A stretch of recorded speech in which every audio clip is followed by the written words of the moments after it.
ಮಳವಳ್ಳಿಯ KRS ಜಲಾಶಯದಿಂದ ಬೆಂಗಳೂರು ನಗರಕ್ಕೆ 6ನೇ ಹಂತದ ಕುಡಿಯುವ ನೀರಿನ ಯೋಜನೆಯನ್ನ ಅನುಷ್ಠಾನಗೊಳಿಸಿದ್ರೆ ಮುಂದಿನ ದಿನಗಳಲ್ಲಿ ನೀರಿನ ಅಭಾವದಿಂದಾಗಿ ಮಂಡ್ಯ ಜಿಲ್ಲೆಯ ಜನರೇ ಬೇರೆಡೆಗೆ ವಲಸೆ ಹೋಗಬೇಕಾದ ಪರಿಸ್ಥಿತಿ ನಿರ್ಮಾಣವಾಗಲಿದೆ ಎಂದು ಪ್ರಮುಖರಾದ ಅರ್ಜುನಹಳ್ಳಿ ಪ್ರಸನ್ನಕುಮಾರ್ ಅವರು ತೀವ್ರ ಕಳವಳವನ್ನು ವ್ಯಕ್ತಪಡಿಸಿದ್ದಾರೆ. ಇನ್ನು ಮಳವಳ್ಳಿ ಪಟ್ಟಣದ ಪೇಟೆ ಶ್ರೀರಾಮ ಒಕ್ಕಲಿಗರ ಭವನದಲ್ಲಿ ಸಂಪೂರ್ಣ ಸಾವಯವ ಕೃಷಿಕರ ಸಂಘದ ವತಿಯಿಂದ ಹಮ್ಮಿಕೊಳ್ಳಲಾಗಿದ್ದ ಕಾವೇರಿ ಉಳಿವಿಗಾಗಿ ಹೋರಾಟದ ಪೂರ್ವಭಾವಿ ಸಭೆಯಲ್ಲಿ ಭಾಗವಹಿಸಿ ಅವರು ಮಾತನಾಡಿದ್ರು. ಸಭೆಯಲ್ಲಿ ಸರ್ಕಾರದ ವಿರುದ್ಧ ವಾಗ್ದಾಳಿಯನ್ನು ಕೂಡ ನಡೆಸಿದ ಪ್ರಸನ್ನಕುಮಾರ್ ಅವರು ಬೆಂಗಳೂರು ನಗರ ವ್ಯಾಪ್ತಿಯಲ್ಲೇ ವಾರ್ಷಿಕವಾಗಿ ಸುಮಾರು 41 ಟಿಎಂಸಿ ನೀರು ಲಭ್ಯವಿದ್ದು ಅದನ್ನ ಸರಿಯಾಗಿ ಬಳಸಿಕೊಳ್ಳಲು ಸರ್ಕಾರ ವಿಫಲವಾಗ್ತಾ ಇದೆ. ಇನ್ನು ನಗರದಲ್ಲಿ ಸೃಷ್ಟಿಯಾಗ್ತಾ ಇರುವ ತ್ಯಾಜ್ಯ ನೀರನ್ನ ಅಂದ್ರೆ ವೇಸ್ಟೇಜ್ ಸಮರ್ಪಕವಾಗಿ ಶುದ್ಧೀಕರಿಸಿ ಮರುಬಳಕೆ ಮಾಡಿದ್ರೆ ಅಲ್ಲಿನ ಜನರಿಗೆ ಸುಲಭವಾಗಿ ಕುಡಿಯುವ ನೀರು ಒದಗಿಸಬಹುದು. ಅದನ್ನ ಬಿಟ್ಟು ಮಂಡ್ಯ ಜಿಲ್ಲೆಯ ಜೀವನಾಡಿಯಾಗಿರುವ ಕೆಆರ್ಎಸ್ ನಿಂದ ಮತ್ತಷ್ಟು ನೀರನ್ನ ಹೊತ್ತೊಯ್ಯಲು ಯತ್ನಿಸ್ತಾ ಇರೋದು ಯಾವ ನ್ಯಾಯ ಎಂದು ಕಟುವಾಗಿ ಪ್ರಶ್ನಿಸಿದ್ದಾರೆ.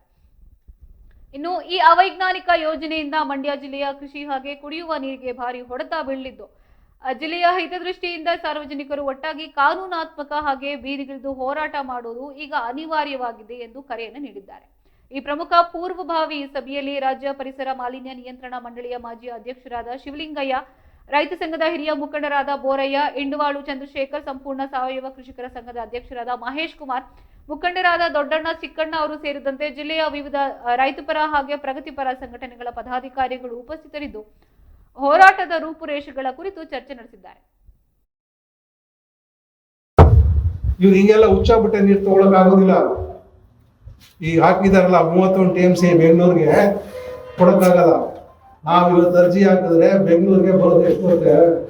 12 ಟಿಎಂಸಿ ನೀರು ಬರುತ್ತೆ ನ್ಯಾಯಾಧಿಕರಣದ ಆದೇಶದ ಪ್ರಕಾರ.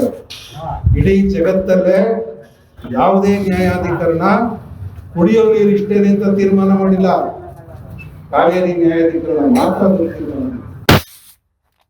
ಪ್ರವಾಹ ಬಂದಾಗ